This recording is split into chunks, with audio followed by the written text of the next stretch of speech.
यह कहानी कल्पनाओं पर आधारित नहीं है, बल्कि एक ऐसे आदमी की है जो अपने जीवन के हर एक पल को कठिनाई और चुनौतियों से जीता है। छोटे से रुनुआ गांव का रहने वाला बुद्धू गरीबदास की कहानी। जब सुना और देखा मैं रूह कांप उठा मेरा। लगता था जिंदगी में मुझे ही परेशानियां हैं, मुझे ही दर्द है। लेकिन जब मिला मैं गरीब बुद्धू दास से तो मैं अपनी सारा दुख दर्द भूल गया और सोचने लगा, यार दुनिया में ऐसे भी लोग हैं।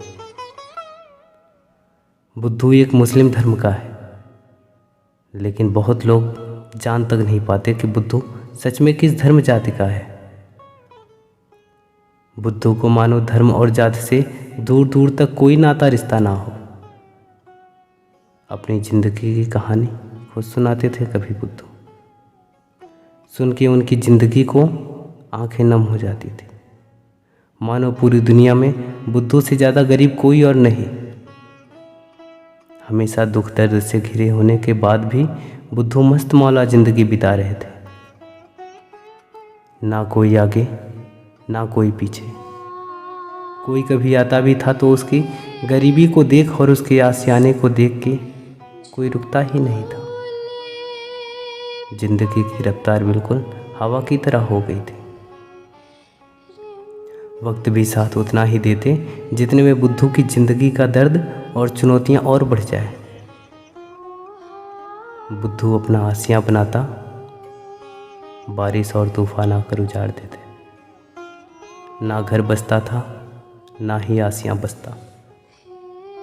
उस रात को भी गुजारा है बुद्धू दास ने, जब थक हार के रोड के किनारे फुटपाथ पर सो जाया करता था।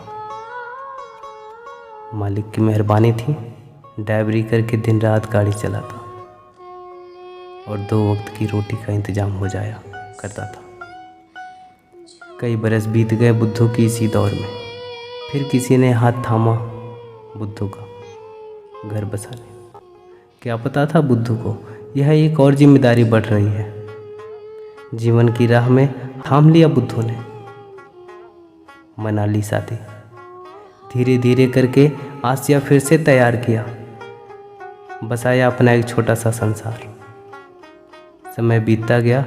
बुद्धू अपनी मेहनत और परिश्रम से बसाया अपना घर। किया अपने साथी को खुश। लेकिन बुद्धू गरीबदास की गरीबी वैसी ही रही। समय का मारा बुद्धू को एक बेटी हुई। किलकारियां तो गूंज गई घर में, लेकिन उसके सर का बोझ और बढ़ गया। दर दर भटका हुआ बुद्धू के पास कोई काम भी नहीं था और परिवार को भी पालना था। उम्र भी समय के साथ साथ बढ़ती जा रही थी, बुद्धू का भी और उसकी बिटिया का भी।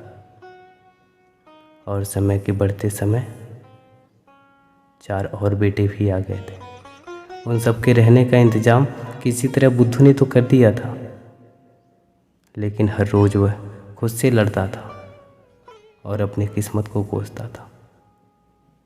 हे मालिक, किस जन्म का ये सब परीक्षा है, थोड़ा तो रहम कर। उम्र भी लगभग 45-50 की हो चली थी। आंखें भी कम साथ देती थी बुद्धू की। मजदूरी करके अपना और अपने परिवार का पालन करता था बुद्धू। बुद्धू बस नाम का था बुद्धू, लेकिन मालिक की कृपा से समझदारी और ईमानदारी कूट कूट के दिया था। और उसी के साथ गरीबी भी बेशुमार दे दिया था। लाचारी और मजबूरी से हारा आखिर क्या करता।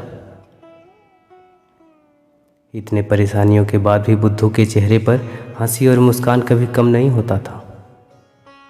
हर एक चुनौतियों से दिल खोल कर लड़ता था बुद्धू। बुद्धू की जिंदगी चल रही है इसी गरीबी।